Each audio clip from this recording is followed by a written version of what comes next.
Hello there. What's going on, everyone? Today I'm going to be bringing to you a recap of yesterday's live stream from Atomic Mass Games. This is basically all of the information they gave us, or all the best parts of the information kind of compressed into a smaller video that maybe you didn't have time to watch the whole thing, or you just want a recap. Also, big thank you to today's sponsor, Luxury Playstyle. Be sure to check out luxuryplaystyle.com. Get your orders in. Use that code Crabbok VIP. You're going to save 15% off of amazing full metal tokens. You're also going to get a free Crabbok token on orders of $35 or more. So let's go ahead and talk about this stream. This was their first ever stream. They're going to be doing these every Wednesday and Friday, although they're not going to be quite as news or spoiler intensive. There'll be a lot of like painting videos and things like that. First off, it's going to be some kind of Atomic Mass Games news in general first. It's going to be 2022 before we start seeing Atomic Mass Games logo on boxes. Any new product that they put into the pipeline, it takes a long time to get done. They talked a lot about the personnel, the changes, the responsibilities of different job roles and stuff. And, basically the meat and potatoes of that is it's going to be still Fantasy Flight Games for everything else that comes out this year, because stuff was already in the pipe.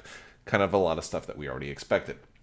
On to some of the other things related to Atomic Mass Games. They did talk about some of the ideas for some future things. For example, the possibilities of unpainted ships in the future, which would be not a replacement for the continuation of pre-painted ships. They're still going to continue. XWing and Armada are still going to have pre-painted ships, but they may give you alternate options for those who want them. Maybe new ways to either have unpainted ships, maybe new ways to reconfigure your ships. So maybe ships that have multiple configurations. I don't know. They were kind of unclear on that exactly, but my guess is it'll be something kind of along the lines of the Deep Cuts line that WizKids has done with their Star Trek series and their D&D minis, that they have some that are completely unpainted that you can buy if you wanted to just repaint the ship without having to, maybe strip it first, which, again, you don't always have to, but some people might like that. I think I would love to check those out because I do enjoy painting my own ships. So I think that would be fun. I don't know if it would bring the cost down, though, and I think that's one of the things that might drive that purchase for some people. But I guess we'll have to wait and find out more about that. Atomic Mass Games will also be taking over social media for all of the announcements for Star Wars stuff. They've been kind of transitioning to do that, but that becomes official as of today. There also will be a new website coming up, so a redesign, probably to have more options to showcase their articles and things like that. I'm guessing similar to the way that Fantasy Flight would kind of put out articles and have information available. We're also going to see a new rules-based forum. Once that goes up, we'll see a rules-based forum. They have one already in the works for its Marvel Crisis Protocol, but Legion will be the first game that gets a forum message board type of thing, but specifically for rules and to be a repository of information and FAQ type stuff direct from the developers. There will be no worlds in 2021 onto organized play. They do plan to do Worlds in 2022. They are also, in addition to the competitive types of organized play events that we're looking for, they did not answer whether or not they would honor Worlds invites, though, from previous Worlds invites, although my guess is that they probably will, because I think if they didn't at least make an attempt to do something or to meet people halfway, if they don't do that, I think they're going to lose a lot of customer happiness. And I think you want to keep customers happy through all this difficult time. And I think it's too easy to at least honor those worlds as much as you can. They also talked about wanting to also include narrative events in addition to the competitive events. And also they named one specifically that they'd like to do, which is the Vader down kind of arc in the Darth Vader comic books, to do an ultimate encounter, which would be essentially a very powerful version of Darth Vader in Star Wars Legion, we're talking here, versus all the rebels. So everybody against Vader. And this would be similar to Marvel Crisis Protocol's Ultimate Encounters, where you have a powered-up version of, say, Thanos or Ultron that goes up against an entire team. And it's a very fun way to play the game. It represents an alternative format, something that's really fun to do for conventions. It's fun to do for fun play days. And it'd be really interesting to see if my AI system will actually work out with something like that, because then you could also try your hand at an Ultimate Vader, or maybe you play as the Ultimate Vader versus a big AI fleet of Rebels. So that could be very fun. So we'll have to take a look at that. There will be no X-Wing 3.0, at least in the near future. They do not have any plans to change X-Wing. They're happy with the way X-Wing is right now. I know a lot of people were asking about that. And there will be more news in March. Gen Con's doing a big event in March, and I think that's when we'll probably expect the additional news, and any kind of other spoilery stuff will probably have to wait until that time. On to the actual game specific stuff. I want to start with Star Wars Armada because we didn't really get any spoilery stuff for Star Wars Armada. We got a few looks, a few different looks at some of the stuff that we've already seen. Like they held up some of the models, and we got like different angles on some of the cards that gave us a tiny bit of more info, like which defense tokens were on the ships. But I'm actually saving that information for my individual ship breakdowns, which I need to do anyway, and that will be coming in the following week or two. You're going to start seeing those individual ship breakdowns, but we did get a little bit more information for some of the versions of some of the ships. Only real thing that we didn't kind of get answered that was a kind of an answer is that the new Pelta does not appear to have moving wings because they had the model in their hand. It looked like those wings were pretty much stationary. So that's about it for Armada. On to X-Wing, we did get the preview of the 3 new packs. The Phoenix Cell is the first one, which is going to be 2 A-Wings and a B-Wing, and we did get a nice close-up look at those. And one of the cool things about those particular packs is that it is the big B-Wing with Hera in it from Star Wars Rebels. It's definitely heavily based in Star Wars Rebels, and it also has Wedge Antilles in an A-Wing, which I think is going to be very cool, and Sabine Wren in an A-Wing. Presumably there will be more stuff than that. Presumably we'll also get some of the other cards that these people have been looking for, that the Rebels have been looking for.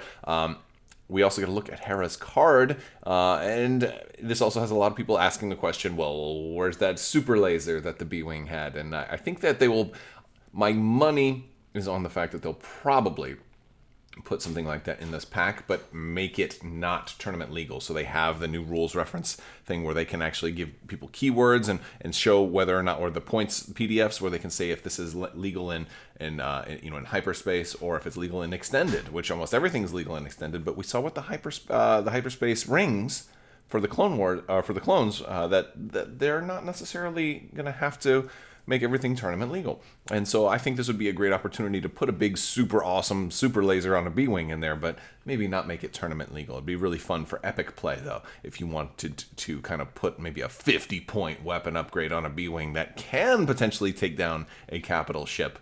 I think that'd be a very fun scenario to play, so we'll have to see how well that plays out. We also got our Sky Strike Academy preview, which is going to be fun. We have some pretty cool. It's a defender and 2 interceptors. We're going to look at them, well, at least at one of the cards. But in our defender, we have Volt Scaris. You might remember him from as Thrawn's test TIE Defender pilot from Star Wars Rebels. We also have Gideon Hask, another Inferno Squad member, and the ever-popular Ciena Ree from Star Wars Lost Stars, also in a TIE Interceptor. We got to look at Gideon Hask's card here. He's going to be Initiative 4. While you perform an attack against a damaged defender, roll 1 additional attack die. So it'll be nice on a TIE Defender. I really hope to see Fel's Wrath. Maybe not. Okay. Also, we have our Fugitives and Collaborators Squadron Pack. This one, I was really kind of wondering if there was going to be any surprises with this one, particularly because there were some rumors that Fugitives and Collaborators might actually be First Order or something like that. And I can see, I could see that there might have been some arguments for things like that, but sure enough, no, this is Scum and Villainy, and it definitely does kind of mirror the original Most Wanted pack with some of those early kind of core Scum and Villainy units. We are going to get an HWK and 2 Y-Wings. We don't have quite as good of a view of these, though. I'm certainly not able to make out which pilots they're actually showing us in those particular ships. They may actually be lesser-known pilots, because there's not too many Scum and Villainy Y-Wings that I can really think of as being named pilots. But at this point in their live stream, they shrunk down the images, and so instead of giving us full-screen previews, it was just a quarter or less of the screen. So trying to do the click, click, click, enhance still is a little too blurry for me, but maybe somebody out there has a better image by now. Maybe they found it hosted somewhere. I'm sure these are probably going to show up very, very soon on some of the European Asmodee websites, because that's kind of how leaks happen now. We just get them from all over the place. But we do get a good look at Kanan Jarrus and his card. He'll be the first light side Jedi for the Scum and Villainy faction, which is pretty cool. This represents him before the events of Star Wars Rebels, where he was still a little bit younger and a little bit less devoted to the Force, kind of in a state of distress, perhaps, before he even found Hera and had his life changed forever. He's got the title Lost Padawan on there, and he says, while you are a ship in your arc is defends, you may spend a force. If you do, the attacker rolls one fewer attack die. So that's a pretty cool version of Kanan. I kind of like that. We also got some previews for Star Wars Legion, exactly what I was expecting us to get, but it was really nice to see some of these models. The AA5 speeder truck. We actually got to look at the model. I was surprised that they actually had the expansion boxes for so many of these and actual units in hand, which is very surprising considering they're not coming out for a while. We have some dates too, I'll give you that at the end. But the AA5 speeder truck looks very, very cool. It actually looks better as a physical model than some of the mock-ups that I had seen, so I'm actually impressed by this, especially with they have the acrylic for the cockpit. They have opening and closing doors, removable guns on top, and the top section appears to be removable too, although I think they just simply opted not to glue it on, and I don't think most of you will want to glue it on either, because it has a fully sculpted and detailed interior, and I don't think you'll want to get rid of that, because I think you'll want to put a unit in there. I think you're going to want to, physically put your guys in there, even though that's not the way the tournament rules go. I still want to physically put my dudes in there. I think that's pretty cool. I'm curious how the rules are going to work for stuff like that, and what's going to make these new heavy vehicles especially exciting. I can't wait to find out more, and presumably when that information does come, it will now come from Atomic Mass Games. I guess in future live streams we might get hints of the unit cards or some of the upgrade cards or things that come with that. It's really unclear exactly how future information is going to flow, but I will do my best to bring it to you as often as possible. I won't be restreaming every stream that they do, though, because they're going to be an awful lot of them. But for the big information streams, I'll try to do something similar to what I did yesterday. Also, we did learn that the AA5 is on that big old Gav-sized base. This is the the football-sized base. So this is going to be a big unit for the Rebels, and I think it'll be fun. The Rebels don't really have a good way to transport slow units, and hopefully this will be what brings fleet troopers back into the fold. We also get a look at the LAT LE Patrol Transport. A lot of people who don't watch my channel might have still thought that the LAT was going to be the Clone Wars version of the LAT, but no, this is the Star Wars Rebels Imperial kind of version of the LAT, which was also shown in Clone Wars a little bit, but certainly more prominently in Star Wars Rebels as an Imperial sort of helicopter type ship.